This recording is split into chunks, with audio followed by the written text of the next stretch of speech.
चुनाव लोकतंत्र का सबसे बड़ा पर्व और इसकी तैयारियां हमारे भारत में हमेशा चलती रहती हैं।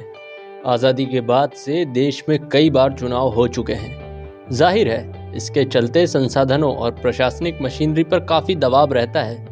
पिछले कुछ समय से देश में वन नेशन वन इलेक्शन यानी एक राष्ट्र एक चुनाव की गूंज जरूर सुनाई दे रही होगी, लेकिन ये अवधारणा नई नहीं है।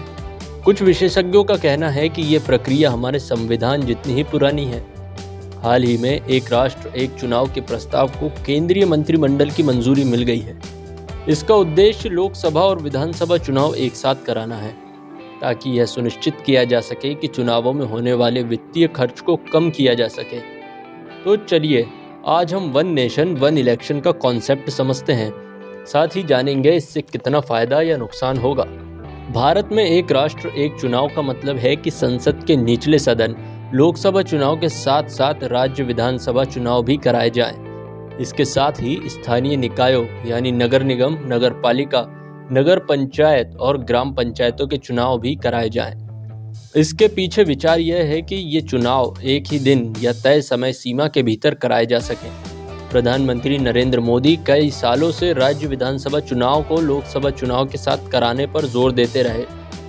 बता दें कि आज़ादी के बाद साल 1950 में देश गणतंत्र हुआ तो साल 1951 से 1967 के बीच चुनाव 5 साल में होते रहे। तब लोकसभा के साथ ही राज्य विधानसभा के भी चुनाव होते थे। साल 1952, 1957, 1962 और 1967 में एक साथ ही चुनाव कराए गए। इसके बाद कुछ राज्यों का पुनर्गठन हुआ, वहीं कुछ नए राज्य बनाए गए, जिसके कारणवश अलग अलग समय पर चुनाव होने लगे। वन नेशन वन इलेक्शन पर एक कदम आगे बढ़ाते हुए 2 सितंबर 2023 को ही इस पर विचार करने के लिए पूर्व राष्ट्रपति रामनाथ कोविंद की अध्यक्षता में एक कमेटी बनाई गई थी। यह कमेटी इसी साल 14 मार्च को राष्ट्रपति द्रौपदी मुर्मू को अपनी रिपोर्ट सौंप चुकी है। 191 दिनों तक विशेषज्ञों और स्टेक होल्डर से चर्चा के बाद कमेटी ने 18,626 पन्नों की रिपोर्ट दी है।